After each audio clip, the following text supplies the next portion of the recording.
임신할 수 없는 두 여자가 임신을 했습니다. 한 명은 나이가 많아서 임신을 하기에 어울리지 않는 나이인데, 그래서 이제 임신하는 것은 어렵겠구나, 그냥 이렇게 자식이 없이 나이 들어야 되겠구나, 그렇게 거의 체념까지 했었던 엘리사벳에게 임신이 되었습니다. 그것은 엘리사벳의 본래적인 기능으로 임신이 된 것은 아니었습니다. 엘리사벳에게 문제가 있었는지, 사가랴에게 문제가 있었는지, 오늘날은 여러 가지로 의학이 발달되었기 때문에 누군가 한 명에게 문제가 있었을 거야, 이제 여러 가지로 추측을 해볼 수 있겠습니다만, 그러나 당시로서는 그런 것들을 확인해 볼 방법은 없었고, 그저 하나님께 복을 받지 못했다, 그렇게만 생각을 하고 있었던 때였습니다. 물론 의아하기는 했습니다. 다 복을 받지 못해도 사가랴와 엘리사벳 부부는 복을 받을 것 같은, 그 누구보다도 경건했고 착했고 주변 사람들에게 인정을 받았던 제사장의 가정이었기 때문에 그렇습니다. 그러나 하나님께서 다른 복은 다 주었지만 자식의 복은 주지 않으셨습니다. 그것은 하나님께 한 뜻이 있었기 때문이었습니다. 그 가정을 통해서 하나님께서 하실 일이 있었기 때문입니다. 그것은 바로 우리가 잘 알고 있는 것처럼 세례자 요한이 태어나기 위함이었습니다. 세례자 요한은 단순히 사가랴의 아들로 태어난 것이 아니었습니다. 세례자 요한의 역할은 사가랴에게 효도를 다하고, 그리고 자식을 낳고 대를 잇고 이런 것이 그가 태어난 목적이 아니었습니다. 그는 오실 하나님의 아들 메시아를 미리 증거하기 위한 막중한 사명을 가지고 이 땅에 태어난 것입니다. 그런 특별한 사명을 가지고 태어나야 될 사람이기 때문에 그냥 평범한 방법으로 태어나지 않고 하나님께서 특별한 방법으로 태어나게 해 주신 것입니다. 또 한 명은 마리아였습니다. 마리아는 나이가 많아서 아이를 가질 수 없는 그런 상황은 아니었습니다. 그러나 마리아는 나이도 젊고 예쁘고 건강했지만 결혼을 하지 않은 상태에서 임신을 해야 되는 또 다른 이유가 있었습니다. 그런 상황에서 임신을 했기 때문에 사실은 임신의 소식을 엘리사벳처럼 부끄러워하거나 또는 기뻐하거나 또는 감사할 수만은 없는 상황이었습니다. 처녀가 결혼도 하지 않았는데 아이를 임신했다?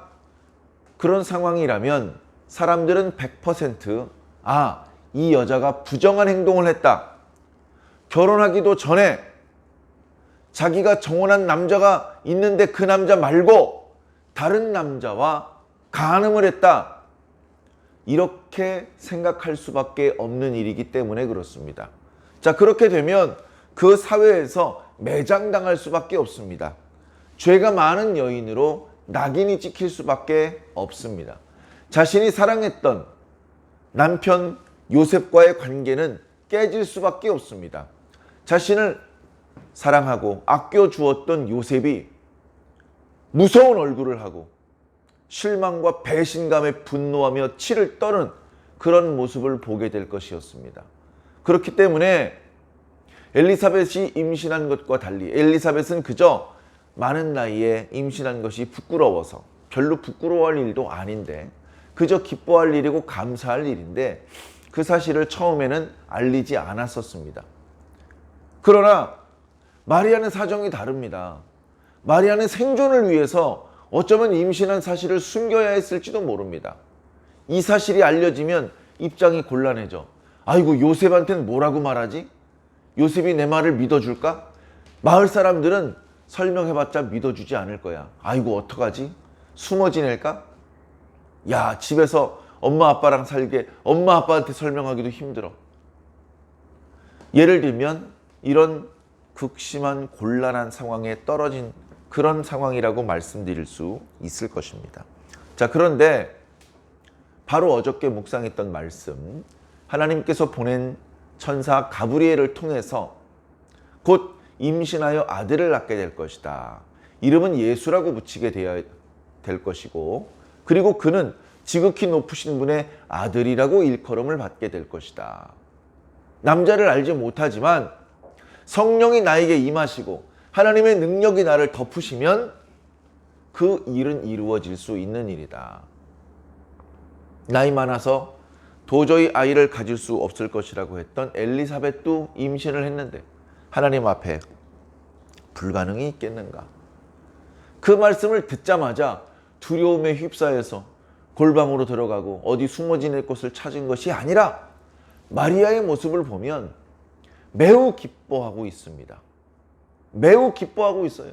이 기쁨이 어디서부터 온 것인지 어쩌면 마리아도 잘 모르고 있는, 이유를 알 수 없는 엄청난 기쁨이 마리아 속 깊은 곳에서부터 올라오고 있었습니다.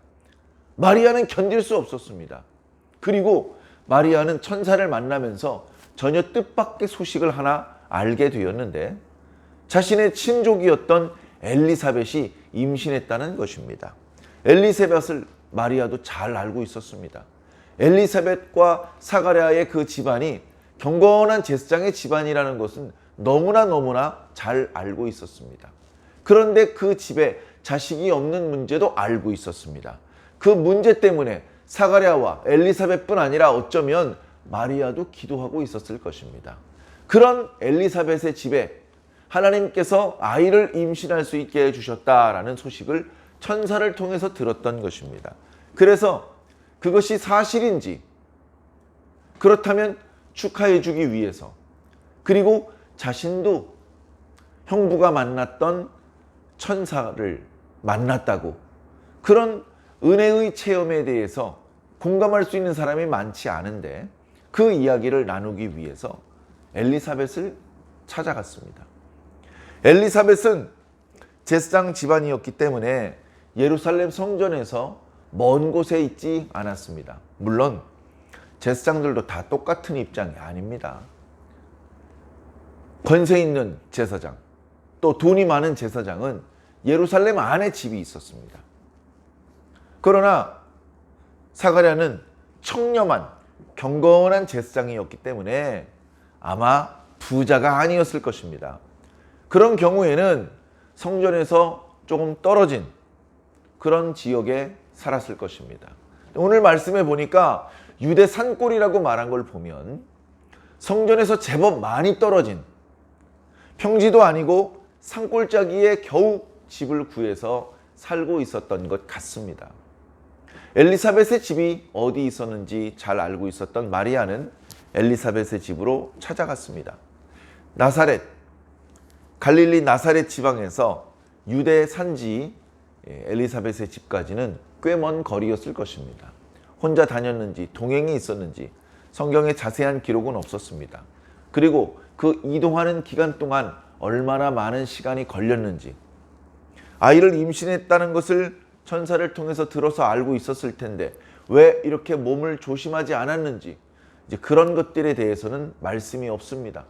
제가 볼 때는 당연히 조심했을 것입니다. 여자 혼자 다니는 법이 없기 때문에 틀림없이 믿을 수 있는 누군가와 동행했을 것입니다. 예를 들면 모친이랑 동행을 했거나, 그러면 이제 모친도 엘리사벳의 친족이기 때문에 함께 갔을 수 있습니다. 그리고 당연히 여자 둘이서 여행을 했을 때 무리하게 이렇게 몸이 상할 정도로 하지 않았을 것입니다. 안정되게 충분히 쉬어가면서 천천히 유대 산골로 갔다가 돌아왔을 것입니다. 자, 여러 가지 상황이 있습니다. 자, 그 여러 가지 복잡한 상황을 뚫고 지금 마리아가 엘리사벳에게 가는 겁니다. 가는 내내 어떤 생각을 했을까요? 어떤 마음이었을까요? 다시 말해 하나님께는 뭐라고 기도했을 것이며 엘리사를 만나면 무슨 이야기를 나눌까 생각을 했을까요? 자, 그런 여러 가지로 희망을 품고 엘리사벳의 집에 갑니다. 여기 마리아가 빨리 갔다, 그런 이제 표현이 있는데 마리아가 아마 천사를 만나고서 곧바로 채비를 해서 출발한 것 같습니다. 이 빨리라는 것은 시간적으로 아주 짧은 시간을 의미한다기보다 마리아의 그 심정을 빨리 엘리사벳을 만나서 이 이야기를 나누고 싶어 하는 그 마리아의 간절한 마음을 잘 보여주는 그런 표현인 것 같습니다. 자, 그렇게 해서 마리아가 드디어 엘리사벳의 집에 들어왔습니다. 둘 사이에 어떤 관계인지 모르겠습니다. 예를 들면 이모라고 한번 해봅시다. 그러면 문을 열고 들어오면서 이모! 엘리사벳 이모 계세요? 뭐 이렇게 소리 지르며 들어왔을 것 같습니다. 그러면 방 안에서 벌써 지금 임신 6개월이기 때문에 방 안에서 이렇게 배가 제법 불러왔을 거기 때문에 방 안에서 쉬고 있었을 것입니다. 아니면 뭐 부엌 쪽에서 무슨 간단한 일을 하고 있었는지도 모르죠. 그러다가 밖에서 누군가 자신을 부르는 소리를 들었을 것입니다. 자기가 들었을 때 익숙한 목소리, 익숙한 조카의 목소리가 들립니다. 그때 놀라운 일이 벌어졌습니다. 두 가지 일이 벌어졌는데 하나는 복중의 아이가 뛰놉니다. 임신 6개월쯤 되면 태동을 느끼죠. 태동을 느끼는데 태동이 항상 있는 게 아니고 몇 번 있다가 또 조용해집니다. 그리고 또 몇 번 있다 조용해지죠. 그게 정해진 시간이 있는 것이 아니기 때문에 때로는 산모도 놀랄 수 있습니다. 그리고 그 태동도 이렇게 그냥 살짝 올 수도 있고 세게 올 수도 있어요. 그리고 잠깐 끝날 수도 있고 좀 길게 여러 번 이렇게 있을 수도 있는데, 그런데 지금 엘리사벳의 복중의 아이가 태동을 심하게 합니다. 태동을 심하게 해요. 태동을 여러 번 느꼈는데 지금까지와는 달라. 계속 태동을 하는 거야. 그런데 야, 이거 뭐지? 잘못된 것 같은데? 야, 이거 뭔가 문제가 있는 것 같은데? 이런 걱정스러운 태동이 아니라 아이가 지금 복중에서 즐거워서 뛰놀고 있구나, 이런 느낌이 드는 그런 태동이었다는 겁니다. 그리고 또 한 가지 놀라운 일이 벌어졌는데 그것은 성령의 충만함을 얻게 된 것입니다.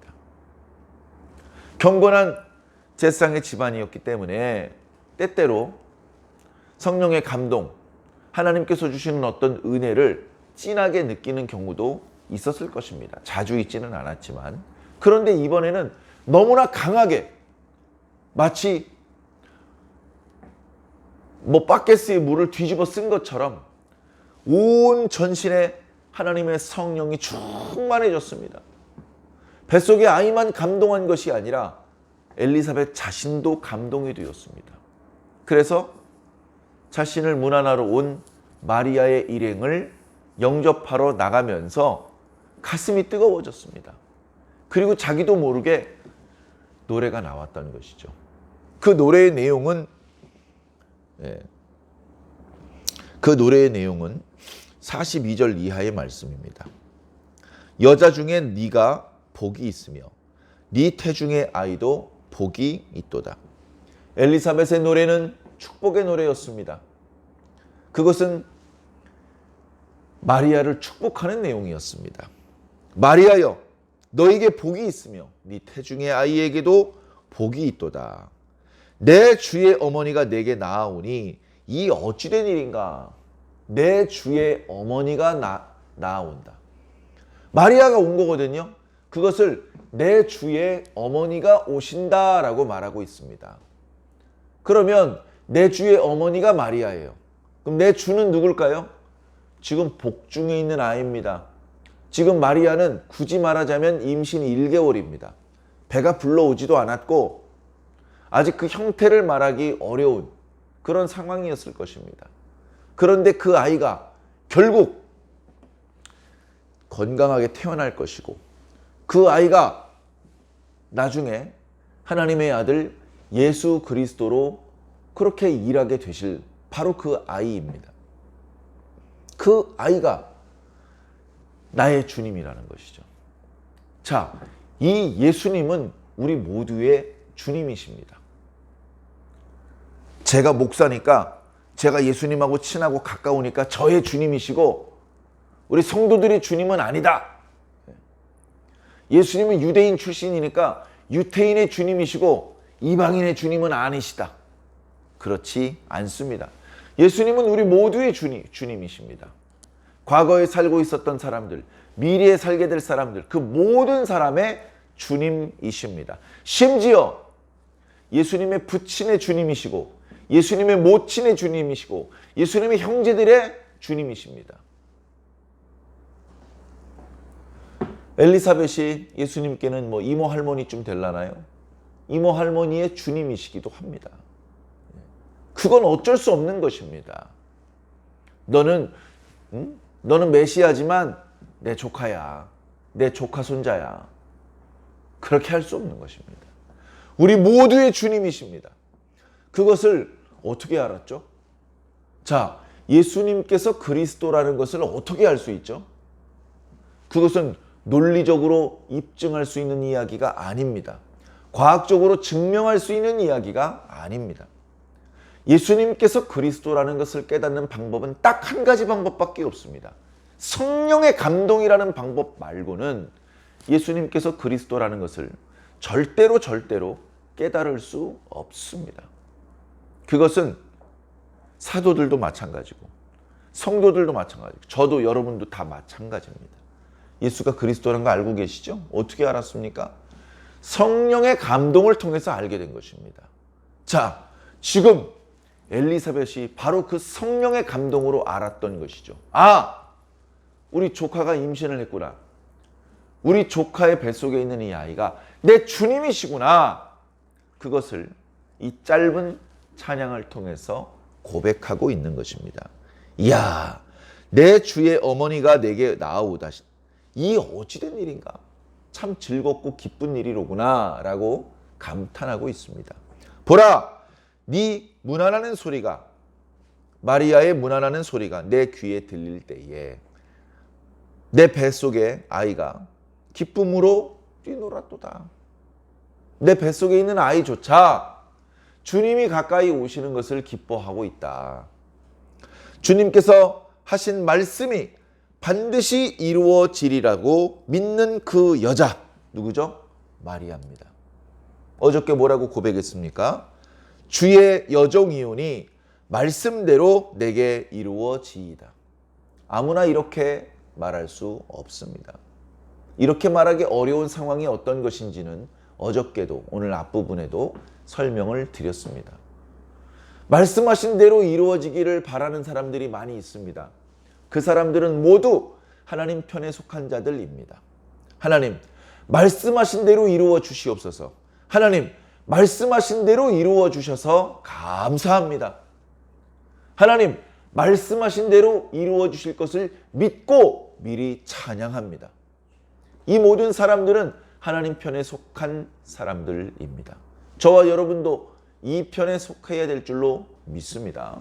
자, 이 마리아가 하나님의 말씀이 말씀하신 대로 이루어질 것을 믿고 바라고 소망하고 순종하는 여자라는 것을 역시 성령의 감동을 통해서 느꼈던 것 같습니다. 그래서 엘리사벳의 찬양의 맨 마지막 부분은 그런 내용이었습니다. 주께서 하신 말씀이 반드시 이루어지리라고 믿는 그 여자에게 복이 있도다. 자기 신의 조카 마리아를 축복하는 그런 내용이었습니다. 자, 곧바로 마리아가 답가를 부릅니다. 노래라고 치면 답가죠. 마리아의 긴 찬가가 이루어지고 있습니다.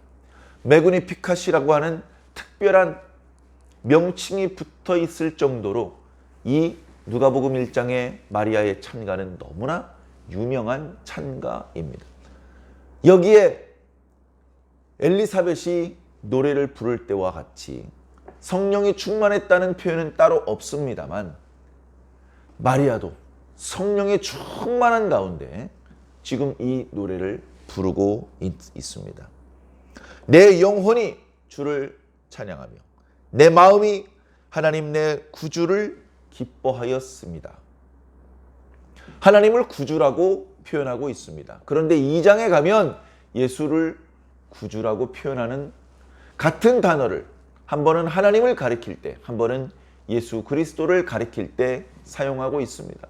그로 예수 그리스도도 하나님과 동등한 신격을 가지신 분임을 말하고 있는 것입니다. 마리아의 영혼, 마리아의 마음, 마리아의 속 깊은 곳으로부터 하나님께 감사하는 찬양이 지금 터져나오고 있다. 이유가 뭐죠? 48절. 그의 여종의 비천함을 돌보셨습니다. 하나님께서 마리아를 돌보셨다는 겁니다. 마리아는 비천한 여자라는 것입니다. 그 누구의 글에도, 그 어떤 랍비의 글에도 나타나지 않는 나사렛이라고 하는 시골촌 동네, 깡촌, 그 마을에는 온통 가난한 사람들만 살고 있는, 그런 마을에 살고 있는 가난한 어떤 여자. 누가 신경 쓰겠습니까? 누가 생각을 하겠습니까? 누가 배려해 주겠습니까? 그런 존재 자체가 있는 줄을 세상은 모릅니다. 그런데 하나님께서 알고 계시더라는 겁니다. 아무도 알아주지 않는 나의 존재를 하나님께서 알아주셨다. 세상 밑바닥, 바닥 제일 낮은 곳에 얼굴을 비비며 살고 있는 자신의 얼굴을 하나님께서 들어주셨고, 자신의 몸을 하나님께서 일으켜 주셨다. 자신의 더러워진 모든 것을 깨끗하게 해주셨고, 심지어 메시아의 어머니가 되게 해주셨다. 그래, 이제후로는 만세에 영원토록 모든 사람들이 나를 복이 있다 일컬을 것이다. 그렇죠. 지금 우리도 그렇게 말합니다. 마리아여 복이 있으시도다. 그 태중에 하나님의 아들을 잉태하셨도다. 우리 모두는 마리아를 좋아하고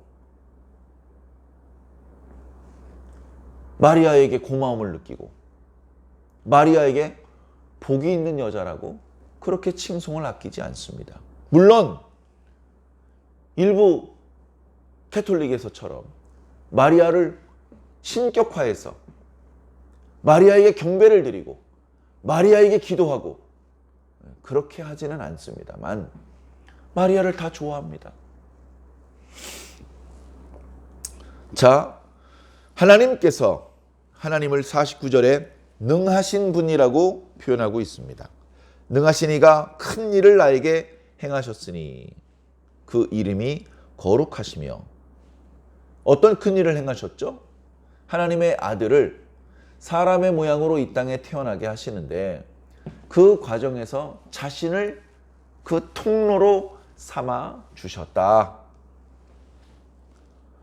그래서 하나님의 긍휼히 하심이 두려워하는 자에게 대대에 이르리로다.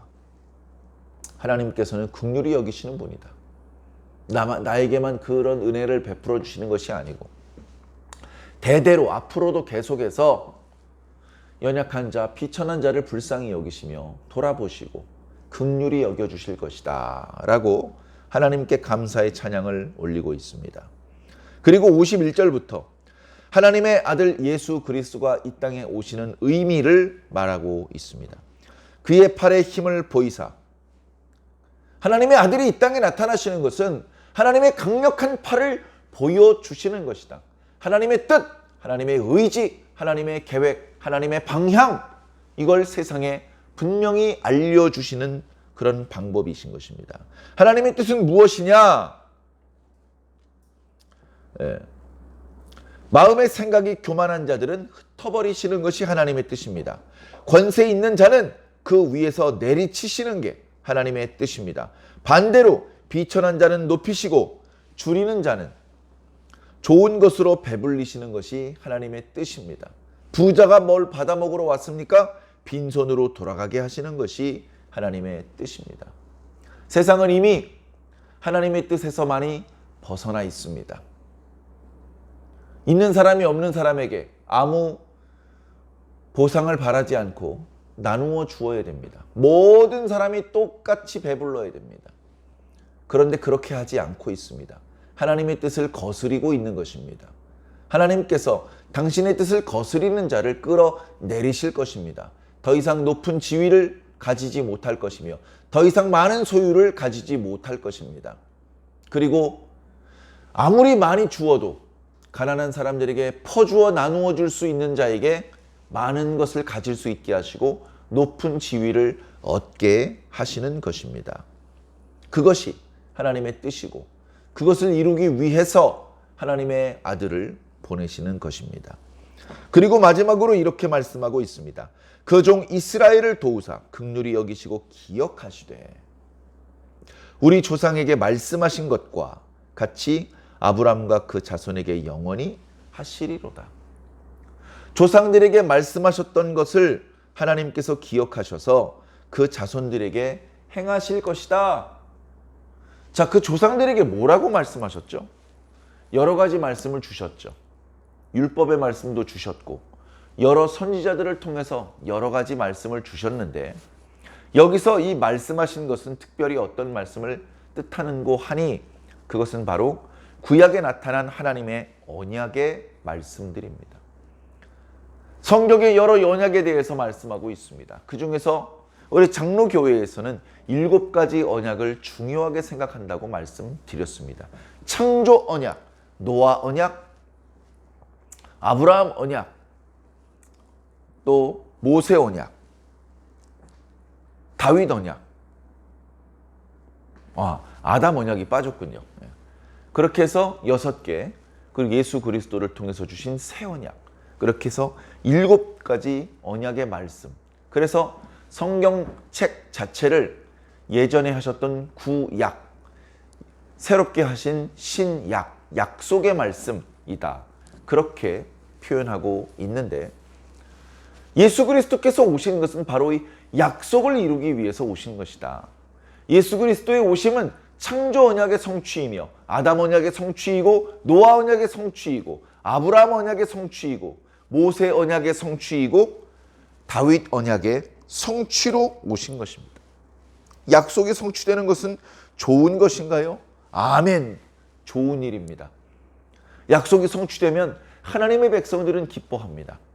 약속이 성취되면 하나님의 뜻이 더 실현되기 때문에 하나님의 백성은 기뻐하며 노래하게 됩니다. 모든 불공평과 부조리와 불의가 사라지고 정의롭고 또 평화롭고 풍요로운 그런 시대가 열리는 것입니다. 예수 그리스도께서 오시는 것은 바로 그런 의미가 담겨 있는 사건이라는 것입니다. 성령에 감동되어서 엘리사벳의 노래를 들은 마리아가 곧바로 이런 찬가로 답을 했습니다. 그리고 나서 둘이 손을 맞잡고 웃으면서 뽀뽀를 하면서 껴안으면서 또 자신들이 있었던 일을 얘기를 하면서 서로 놀라고 기뻐하면서 그런 시간을 보냈을 것입니다.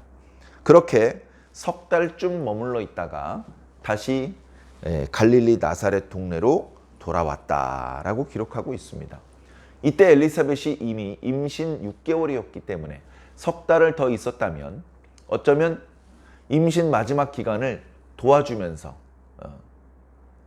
또 이렇게 태교를 같이 하면서 있다가 돌아온 것 같습니다. 이제 출산까지 보고 올 수는 없고 마리아는 마리아대로 빨리 집으로 돌아가서 부친의 집에서 안전한 곳에 있으면서 또 자신의 또 준비를 해야 됩니다.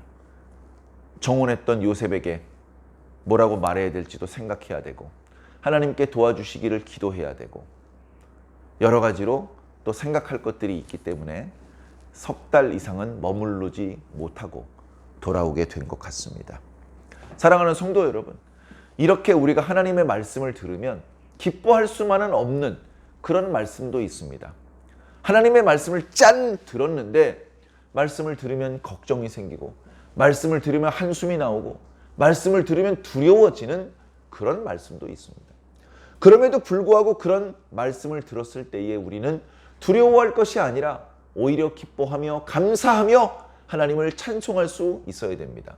물론 우리의 의지만으로는 안 될 것입니다. 성령께서 감동해 주셔야만 할 수 있습니다. 우리들의 마음은 항상 성령에 감동된 상태이었으면 좋겠습니다. 성령에 감동된 상태에서 항상 하나님을 기뻐하며 하나님께 감사하며 하나님께서 주셨던 말씀이 이루어지기를 바라는 그런 마음으로 기도하고 그런 마음으로 준비하며 살 수 있다면 우리는 모두 복을 받을 수 있고 우리를 모두 하나님의 구원을 만나게 될 것입니다. 사랑하는 성도 여러분, 예수 그리스도께서 오신 것을 기념하는 성탄절, 이제 오늘은 하루 전날입니다. 경건하게 오늘 하루를 보내시고 주님께서 오시는 그 의미를 한 번 더 생각해 주시고 관련된 말씀을 읽으면서 예수 그리스도께서 오신 이 성탄절을 묵상해 주시기를 예수님 이름으로 간절히 당부드립니다. 아멘.